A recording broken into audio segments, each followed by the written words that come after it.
Welcome to Reading with Nana, and hello again to my returning friends. The last time we were together, we were reading chapters 11 and 12 of Heidi by Johanna Spyri. Heidi had been found out.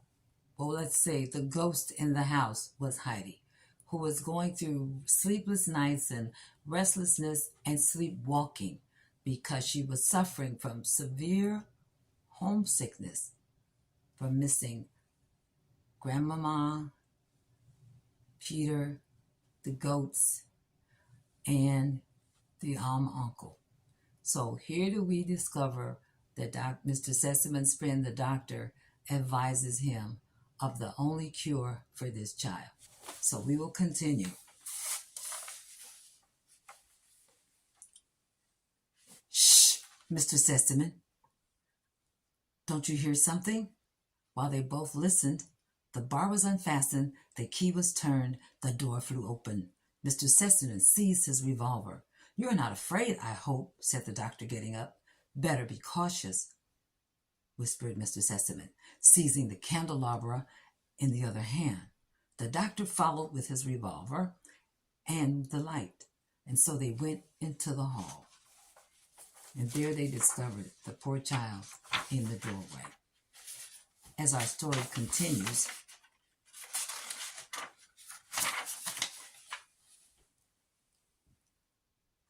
Heidi had to fight the sobs that were rising in her throat. "Does your back or your head hurt you, child?" "No, but I feel as though a big stone was pressing me here." "As if you had eaten something that disagreed with you?" "Oh, no, but as if I wanted to cry hard." "So then cry out, don't you?" "Oh, no, I must never do that, for Miss Rottenmeier has forbidden it."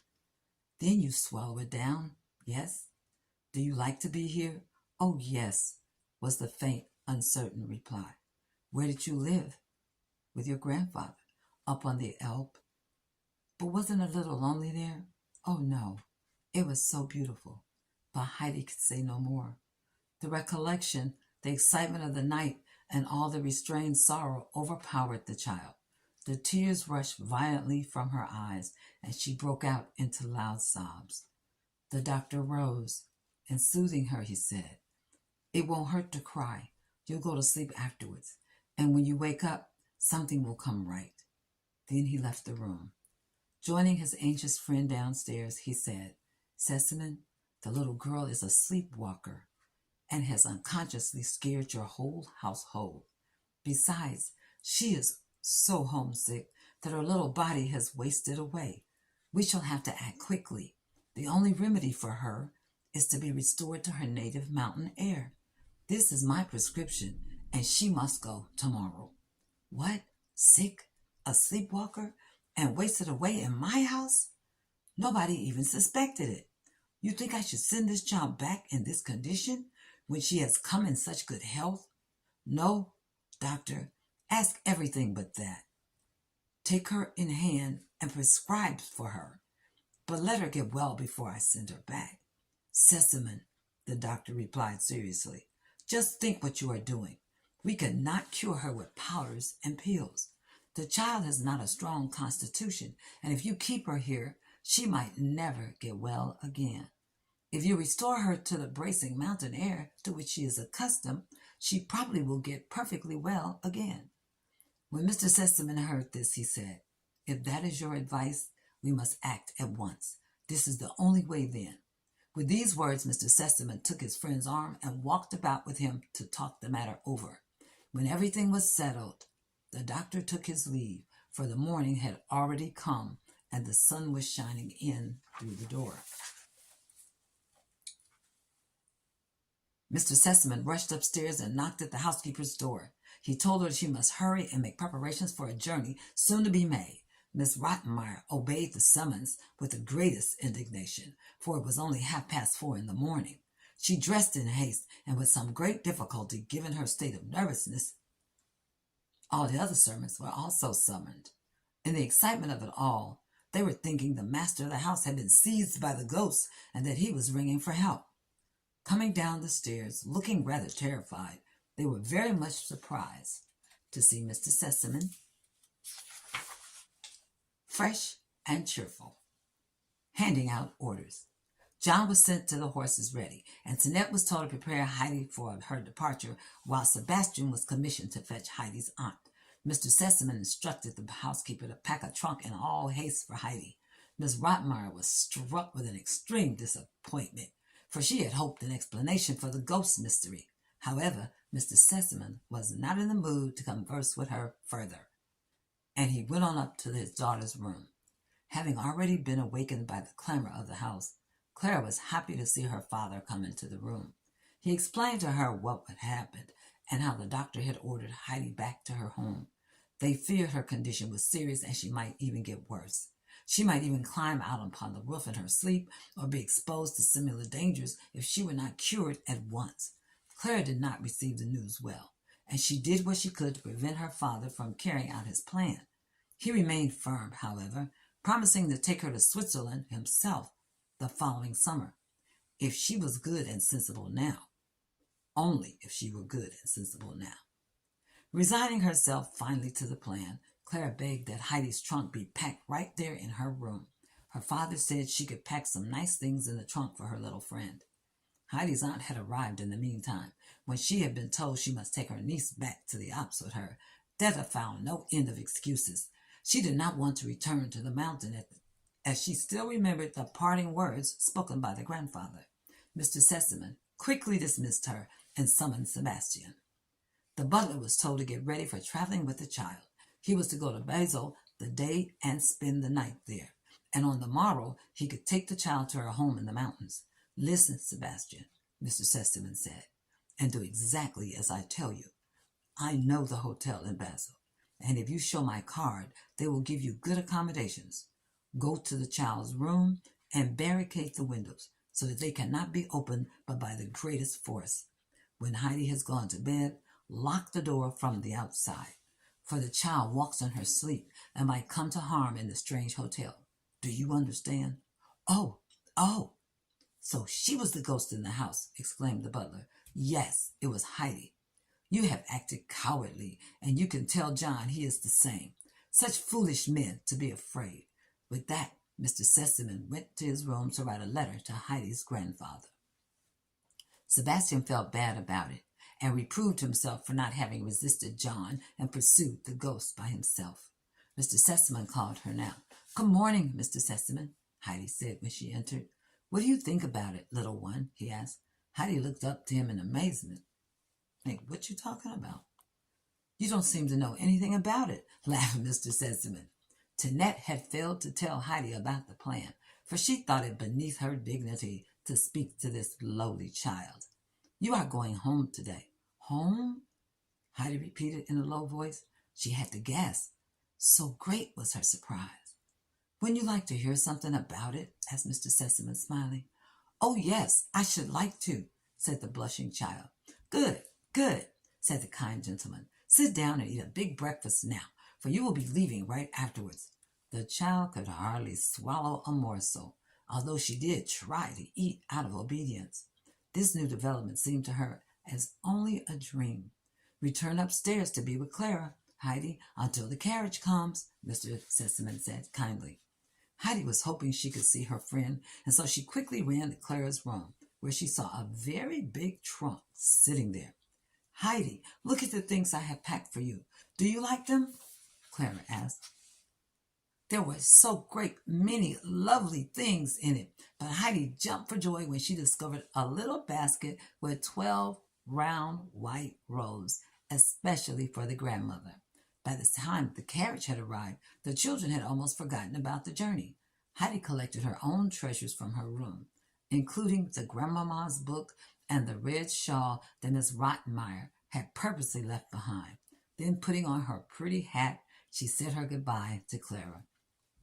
Mr. Sesemann was waiting to help Heidi into the carriage, but when Miss Rottenmeier, who was standing on the stairs to bid farewell to her pupil, saw the red bundle in Heidi's hand, she seized it and threw it on the ground.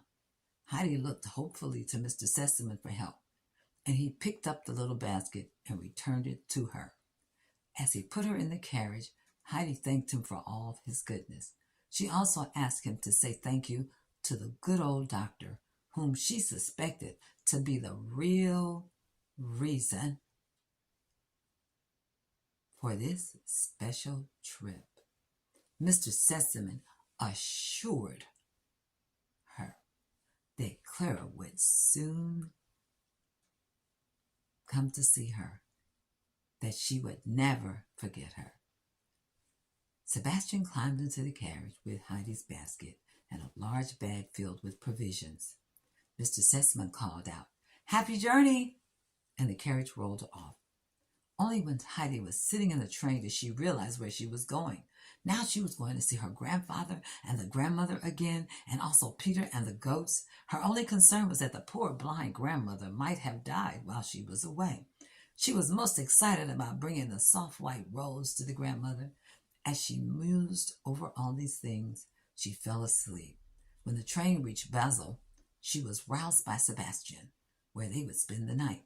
The next morning they started off again, and it took them many hours before they reached Mayenfeld. As Sebastian stood on the platform of the station, he thought how he wished he could have traveled further in the train rather than to climb a mountain. The last part of the trip appeared to be rather dangerous, for everything looked half wild in this country. Looking round about, he noticed a small wagon drawn by a lean horse. A broad-shouldered man was just loading up large bags of goods into the wagon. Sebastian, approaching the man, asked for some information concerning the least dangerous ascent to the Alp.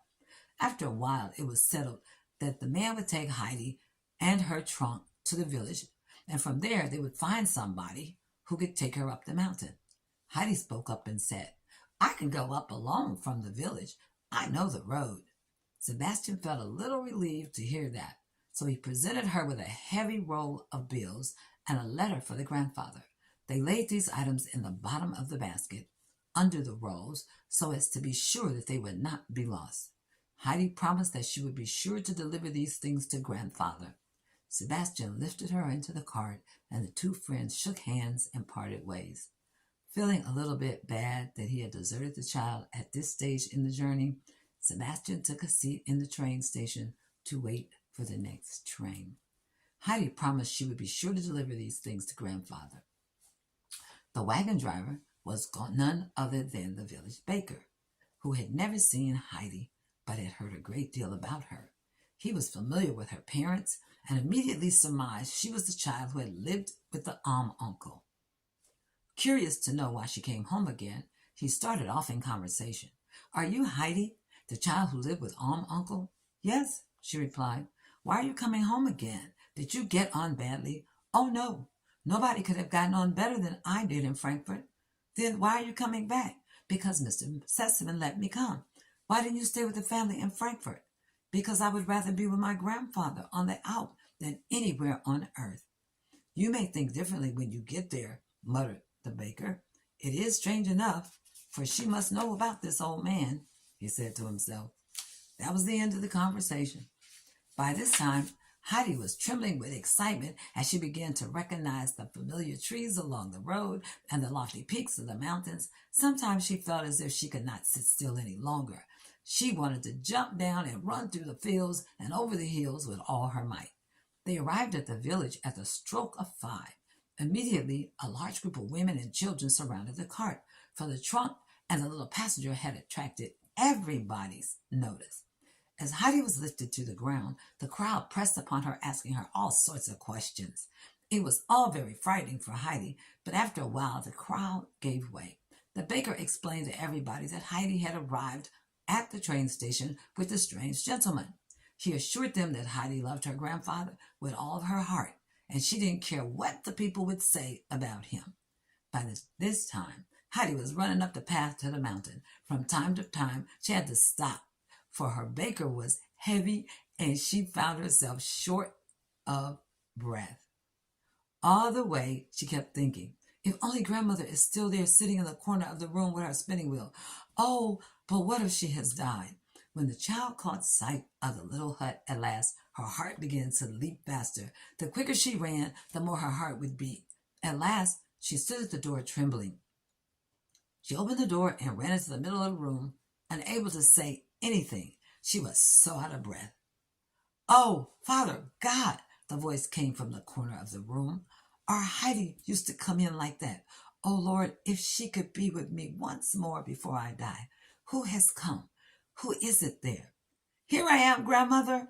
Here I am, shouted the child, falling down on her knees before the old woman. She seized the woman's hands and arms, snuggling up to her close. She could say nothing more for sheer joy. The grandmother was so surprised that she could only silently caress the child's curly hair over and over again. Yes, yes, she said at last. This is Heidi's hair and her beloved voice. Oh my God, I thank thee for this happiness. Out of her blind eyes came very big tears of joy, which fell down on Heidi's arms.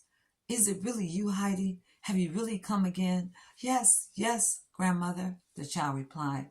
You must not cry, for I have come and will never leave you any more.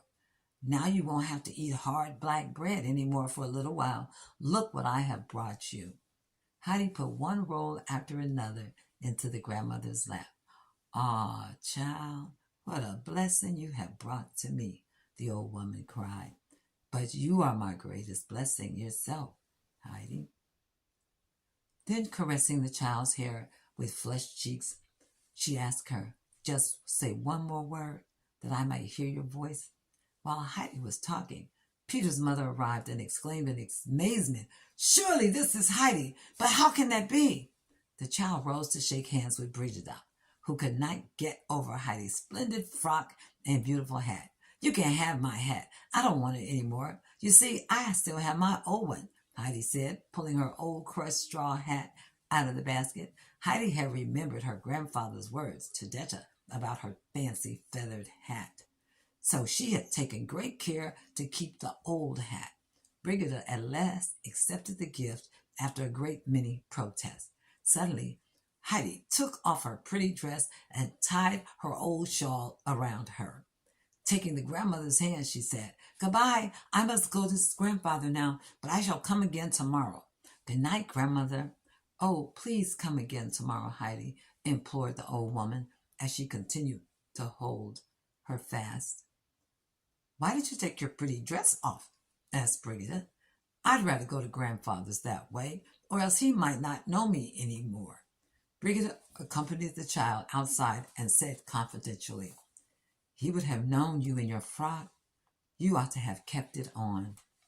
Please be careful, child, for Peter tells us that the uncle never says a word to anyone and always seems so angry. But Heidi was unconcerned about it. Saying good night, she proceeded to climb up the mountain path with a basket on her arm. The evening sun was shining down on the grass. Every few minutes, Heidi stood still to look at the mountains behind her. Suddenly, she looked back and beheld such glory as she had not even seen in her most vivid dream.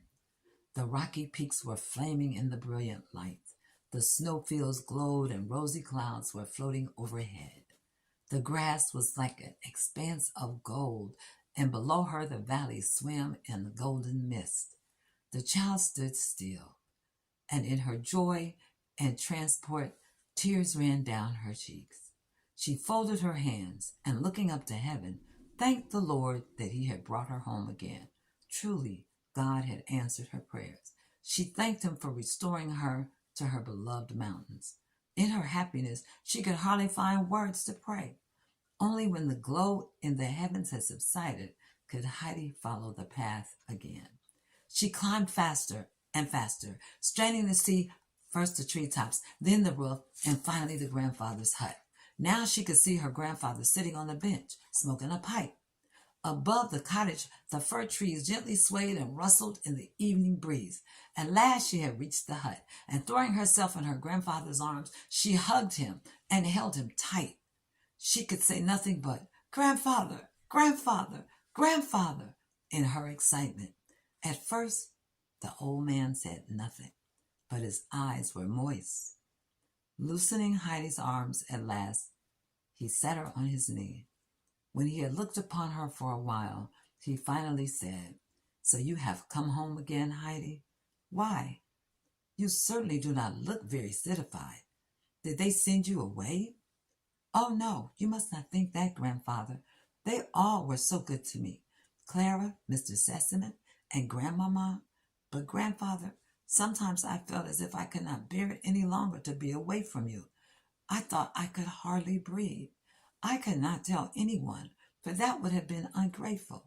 Then, one morning, Mr. Sesame called me very early to come home. I think it was the doctor's fault, and but I think it's probably written in this letter. With that, Heidi brought the letter and the bank roll of money out of her basket and placed it on her grandfather's lap.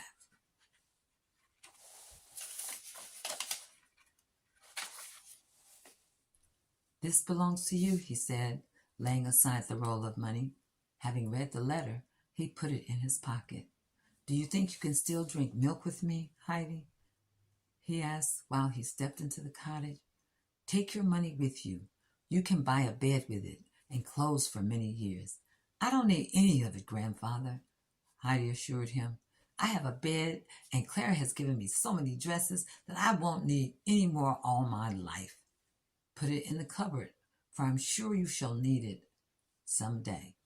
Heidi obeyed and danced around the hut in her delight to see all the beloved things again. Running up to the loft, she exclaimed in great disappointment, Oh, Grandfather, my bed is gone. It will come again, the grandfather called up from below. How could I know that you were coming back? Come and get your milk now. Heidi came down from the loft and took her old seat. She seized her bowl and emptied it eagerly, as if it was the most wonderful thing she'd ever tasted. Grandfather, our milk is the best in all the world, she said. Just then Heidi heard a shrill whistle. She rushed outside as Peter and all his goats came racing down. Heidi greeted the boy, but all Peter could do was to stand there and stare at her. Then she ran into the midst of her beloved friends, none of which had forgotten her.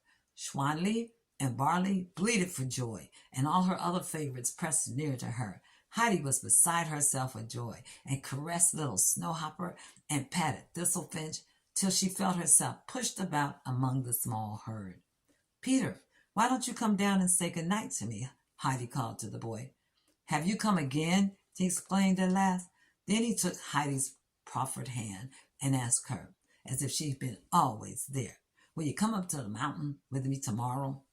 Nope, tomorrow I must go to grandmother, but perhaps the day after. Peter had a hard time with the goats that day, for they would not follow him. Over and over again they would come back to Heidi, till she entered the shed with Barley and Schwanli and shut the door. When Heidi climbed up to her loft to sleep that night, she found a fresh, fragrant bed waiting for her. There she slept better that night than she had for many, many months. Her great and burning heart desires had been fulfilled. At least 10 times that night, the grandfather rose from his couch to listen to Heidi's quiet breathing.